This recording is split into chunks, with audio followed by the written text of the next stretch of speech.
Dhe protesta ka nisur në fakt për ndërtimin në Zvërnec, një projekt investime amerikan, por shumë shpejt u zgjerua në kërkesat të tjera dhe tashmë ka kërkesat të qarta politike.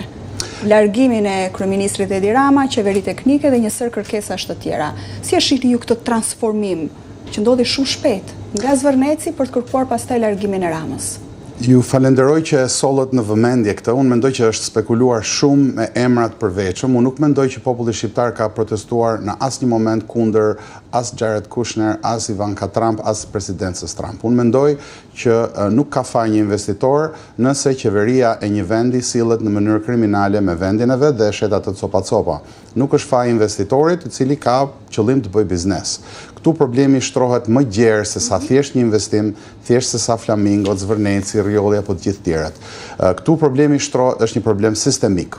Është një problem i cili përfshin të gjitha problemet e shoqërisë shqiptare gjatë tyre 35 viteve, të cilat kanë filluar dhe vazhduar me të gjitha llojet e qeverive, të mëdha dhe të vogla, të përzjera dhe vetëm një partie, që e kanë çuar popullin shqiptar në pikën që e kanë kuptuar që nuk ka më zgjidhje.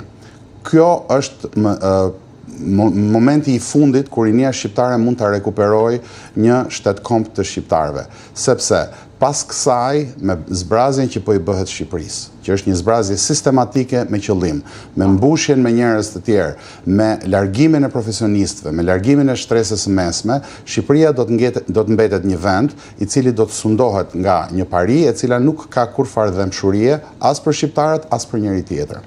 Përtek kësaj, kjo pari ka ndërtuar sisteme anësore në media, në ekonomi, të cilat janë të gjitha të kriminalizuara, të lidhura me krimin ndërkombëtar dhe të cilat i shërbejnë kësaj lloj oligarkie hajnore, siç e quaj unë. Në këto kushte, e vetmja zgjidhje është shkatërrimi jo thjesht i qeverisë, jo thjesht largimi i opozitës, por shkatërrimi të gjitha mekanizmave anësor. Pra protesta është në fazën e konsolidimit ideologjik rreth një grupi që do ta marrë përsipër organizimin në mënyrë profesionale, në mënyrë që t'i kundërvihet kësaj parie. Do ta prekim dhe këtë element, konsolidimit të protestës dhe çfarë mund të arrijë kjo protestë, si mund të shkatrohen këto mekanizma nga një protestë. Pra një protestë e cila mund të vazhdojë, a do t'i arrijë qëllimin dhe objektivit saj të shkatrojë këtë mekanizëm. Por ndalemi pak edhe tek revolta apo tek zgjimi i shqiptarëve, zoti Roj.